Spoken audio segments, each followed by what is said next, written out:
Okay. Well, good morning. Thank you all for coming today. It's a brave act to come to church these days, I know, so I appreciate it very much.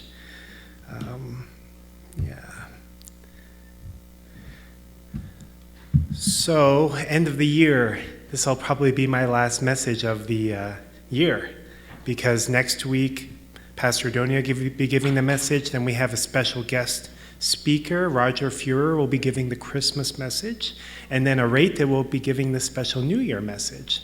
So it'll be something to look forward to. And but man, the end of the year, it's already here. It's crazy, right? 2022, right around the corner. This was quite the year, but I don't know about you, but it went by really fast. So we got a little bit delayed, but we're trying to finish up our series. So I'm going to be talking today about the culture of stewardship, and Adonia talked a lot about it last week, and she gave a really great message, and she just talked about, especially about how, we can talk about having a great faith, but that faith needs to be expressed in our actions, in our environment, in our relationship, and all these things, the way we manage time, the way we spend our money, it's all a reflection about what's important to us on the inside. So this culture of stewardship message is based off of the one point in our vision statement that says that we own a beautiful and modern building that serves as the hub for all of our many family and faith-based activities going on throughout the week. And I want to start off by reading one of my favorite parables from the Bible. It's the parable of the tenants from Matthew. And this is Jesus talking. He says, "Again, the kingdom of heaven can be illustrated by the story of a man going on a long trip. He called together his servants and entrusted his money to them while he was gone. He gave 5 bags of silver to one, 2 bags of silver to another, and 1 bag of silver to the last, dividing it in proportion to their abilities. He then left on his trip. The servant who received the 5 bags of silver began to invest the money and earned 5 more. The servant with 2 bags of silver also went to work and earned 2 more. But the servant who received the 1 bag of silver dug a hole in the ground and hid the master's money. After a long time, their master returned from his trip and called them to give an account of how they had used his money. The servant to whom he had entrusted the 5 bags of silver came forward with 5 more and said, 'Master, you gave me 5 bags of silver to invest, and I have earned 5 more.' The master was full of praise. 'Well done, my good and faithful servant. You have been faithful in handling this small amount, so now I will give you many more responsibilities. Let's celebrate together.' The servant who had received the 2 bags of silver came forward and said, 'Master, you gave me 2 bags of silver to invest, and I have earned 2 more.' The master said, 'Well done, my good and faithful servant. You have been faithful in handling this small amount, so now I will give you many more responsibilities. Let's celebrate together.' Then the servant with the 1 bag of silver came and said, 'Master, I knew you were a harsh man, harvesting crops you didn't plant and gathering crops you didn't cultivate. I was afraid I would lose your money, so I hid it in the earth. Look, here is your money back.' But the master replied, 'You wicked and lazy servant, if you knew I harvested crops I didn't plant and gathered crops I didn't cultivate, why didn't you deposit my money in the bank? At least I could have gotten some interest on it.' Then he ordered, 'Take the money from the servant and give it to the one with the 10 bags of silver. To those who use well what they are given, even more will be given, but they will have an abundance. But from those who do nothing, even what little they have will be taken away.'"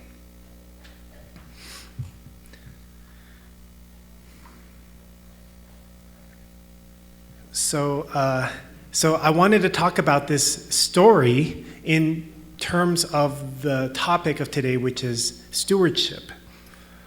I think an important point to notice in the story that Jesus was talking about is that the money that the master expected the servants to be good stewards of didn't actually end up belonging to the servants. He just lent it to them. and said, do something with this. Be good stewards of it. It wasn't something that they actually asked for, or maybe even necessarily wanted that kind of pressure or a responsibility. And so that's very similar to our own lives in a lot of ways. Because a lot of the things that we deal with in our life are not things that we asked for necessarily, or not things that we necessarily wanted. A lot of the things and the decisions in our lives are not things that we actually have a lot of control over. We have control over some things. We can work hard, we can try to make good decisions, try to eat healthy, try to be the most responsible that we can. But a lot of the things that are given to us are not, like we don't get a choice, or we don't get a say in who our parents are. We don't get a say in, sometimes people are born with health problems that you kind of stuck with for your entire life. Nobody asks for that. Nobody wants that, but sometimes that's kind of a given. We don't choose our looks. We don't choose our body. We don't choose our parents. We don't choose our children. We don't choose our character or like our talents, the things. These are all things that are very important to us, maybe actually some of the most important things in our lives, but we don't actually have much say in it.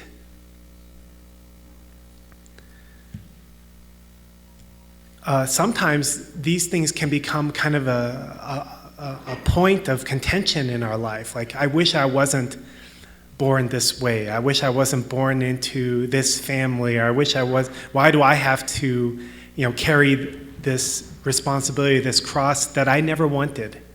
And that can become kind of like a big challenge for us in our life to be able to digest these things. And then many times it becomes just a point where we feel that life is just very unfair.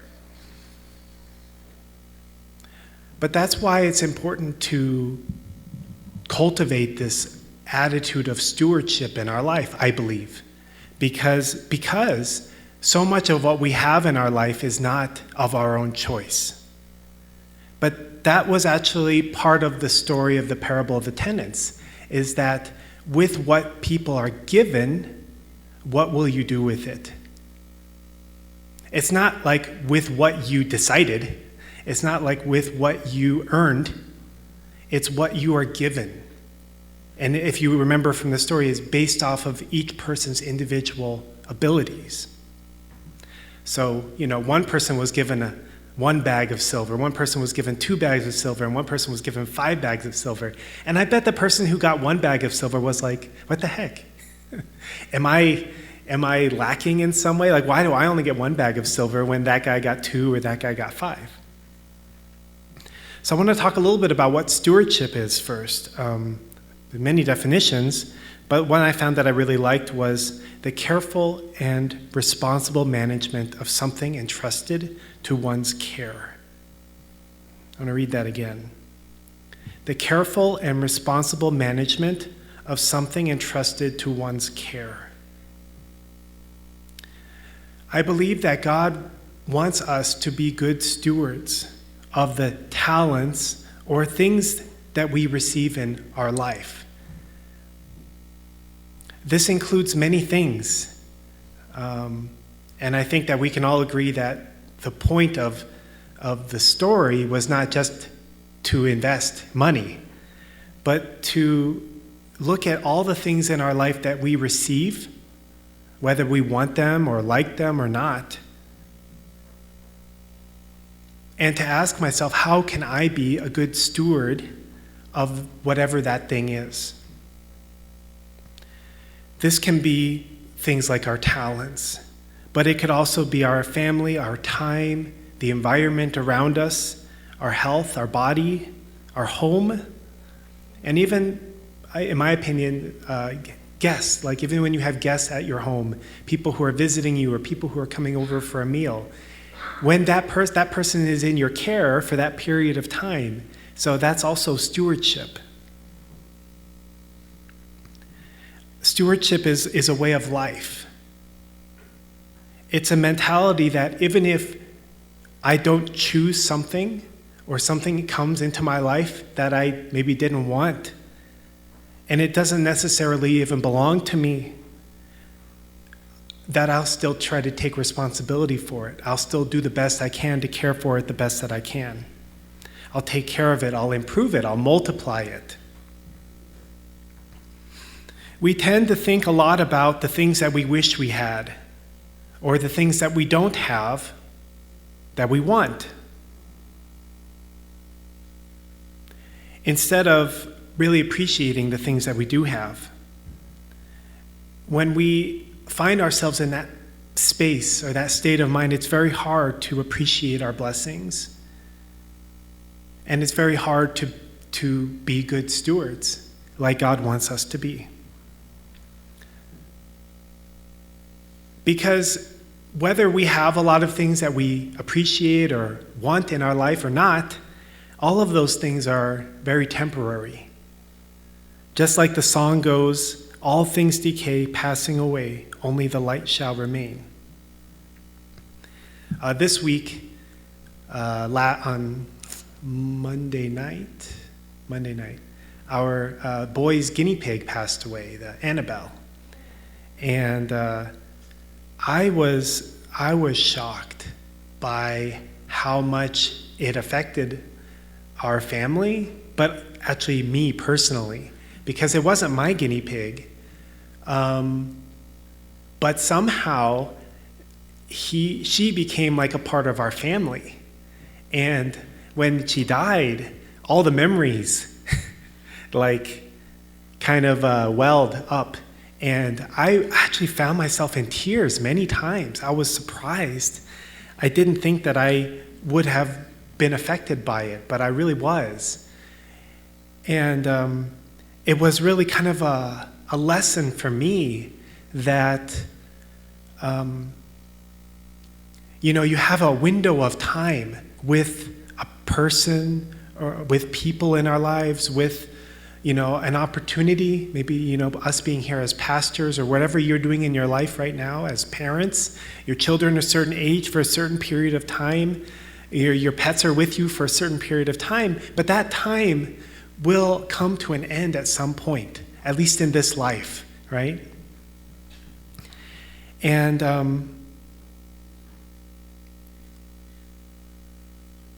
you have that opportunity to be the best you can be for that person or for that thing or for that position.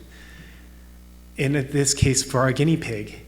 And, I really had to ask myself, was I really a good, did I give the guinea pig the best life it could have? It wasn't my main responsibility, but she died already, so I don't have an opportunity going forward to do anything for her. But did she have a good life while she was alive? And I think she did, but I didn't spend very much time with her. And then when she died, I was like, maybe I wish I had.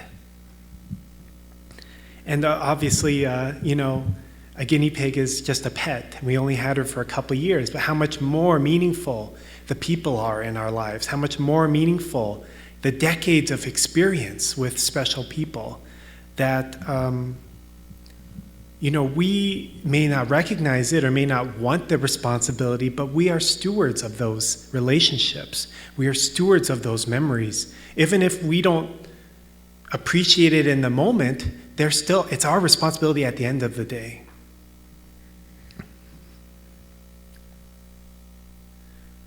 Just like in our personal life, being good stewards is important. We're talking about our church, and we're talking about our community, and we're talking about our vision statement. I really believe that being good stewards is also an important responsibility of a community, because we are an extension of the family, and we are also stewards in our own way. The church has all of you and many others. We are stewards of our families, of our members. We are stewards of our traditions. We are stewards of our finances, and we are stewards of our building, right? And, maybe it's not always easy to digest the things that we are responsible for, the things that we are supposed to be stewards of. Maybe we feel like, I didn't want these things. Maybe it's a mess. Maybe I feel like I inherited a mess.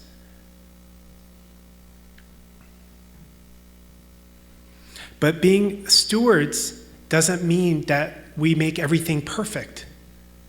Just like in the parable, one guy got 5 bags of silver, one guy got 2 bags of silver, and one guy got 1 bag of silver. It didn't mean that the guy who got 1 bag of silver was a loser or something like that, but he got 1 bag of silver. And then all the master was hoping from him was just that he invests his talents, he invests into what was given to him, and he grows it, he multiplies it, he improves it. And I think that that's really the key. We get so caught up many times on being perfect. We get caught up so many times on reaching, the 10 bags of silver. And I'm all for reaching 10 bags of silver, okay? I like the idea of dreaming big. I like the idea of shooting high. I like the idea of being ambitious. I like the idea of having big goals and big ideals in life. But sometimes it's really helpful to step back and be like, I got 1 bag of silver. And at least I need to focus on taking care of that 1 bag of silver. At least I need to focus on growing that 1 bag of silver. Maybe it will be 10 bags of silver, maybe someday, maybe it won't. Maybe it'll just be 1.1 bags of silver.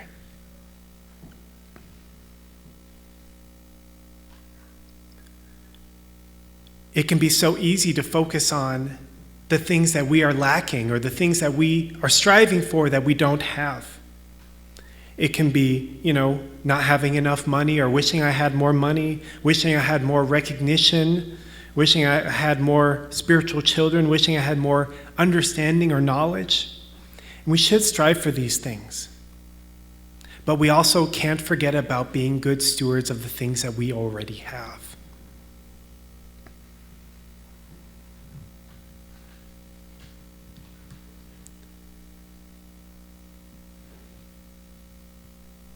When I had a little bit of a wake-up call in this area in terms of practical building stuff this week, because our CART members moved in to the upstairs unit, which we renovated, but then the downstairs people moved out, which was good. We wanted them to because I wanted to try to put Anton's fundraising team in there. And I went down there for the first time ever, never been down there before. And I was shocked. I was shocked. I couldn't believe there was actually people living in this place. There was mouse poop everywhere. There was cockroaches everywhere. They were just everywhere, just running around all over the place. And the people had just moved out the day before. And the floor was there's so much water damage. There's probably a bunch of mold. The floorboards are all warped and coming apart. And I felt so embarrassed. And I was actually at one point, our property manager came over and I met with her. We have a new one, by the way. And we were just commiserating. And I told her, I'm so sorry. I feel so embarrassed because we own this building. And I didn't know that the people were living in this situation. And I also had to come to terms with the reality that I wasn't too keen on knowing. I didn't want to know because I felt that I didn't want to take on that responsibility at that time. But then being faced with it, in person, I had to accept the responsibility. This is our building, and we haven't been good stewards of it. We've left it to be in this situation. So, and that reflects on us as a community. Can you imagine if word got out, the news caught hold of that? That would be a fun article, right? How would it go? The article title would go something like, local church-owned apartment has people swimming in filth or something like that, subhuman living conditions. And it's not about like worrying about if the news gets a hold of it. It's like, yeah, that doesn't reflect on who I am, or it shouldn't, or it doesn't reflect on who we are as a community, or it shouldn't. But in the reality, that's the situation. So we have to just work to improve it, work to make it better, little by little. But I'm really grateful that we have invested so much into our home, into our community as we have. I think it's really made a big difference. It has required us to spend a certain amount of money, but we've been able to do a lot with a little. I know that, I know people, you can spend $10,000 to $20,000 to $30,000 to renovate a bathroom. That's not incredibly uncommon. But we've been able to do so much more with so much less. And of course, a big part of that is Dave Mahardy. So let's give him a hand. And of course, Christine, for supporting him. I mean, he can't just do it all by himself. And we have had many volunteers. Serge, Serge is probably working on lunch right now, but he's been over there ripping out the cabinets and killing the cockroaches and tearing out the floor and everything. So I'm really grateful for him, because I kind of thought I would end up doing that. I think that it's a mindset, right? There's the external representation of it, which is like our building and our programs and our, many of the things that we do. But then there's the heart too, like, how much am I willing to take responsibility? How much am I willing to take stewardship? Maybe I'm not happy with the way things are in my family. Maybe I'm not happy with the way things are in the church. But, everybody has that in their life. Everybody has that thing they can point at in their life, and they can say, I'm not happy about that. I don't want that. I didn't want that. I didn't ask for it. We're all in the same boat. I'll give you, though, some situations are definitely more extreme than others. But we all have to start from somewhere, whether we get 1 bag of silver, 2 bags of silver, 5 bags of silver. All God is asking us to do is to take that bag and invest into it, love it, grow it, multiply it, make it better. And then, I don't know, maybe we pass it on to the next guy. And here's your 1.1 bag of silver. Make it to 1.5 or something like that. I don't know. The important thing is that we use well what we have already. Everything else is a bonus. So please reflect on your own life. Take this opportunity. I know I am. This is a great lesson for me. To think, what can I be a better steward of in my life? And who knows? Maybe we find God more deeply in that place where he's searching to meet us. Please join me in prayer. Good morning. Dearest Heavenly Parent, thank you so much for this special day that we can come together, for the beautiful weather, for each and every single person here. And we know many brothers and sisters are joining us in heart. I'm just very grateful for each person in my life, people that I've had the opportunity to touch, and each and every one of us, Heavenly Parent, you're bringing people and opportunities and circumstances in our life, Heavenly Parent.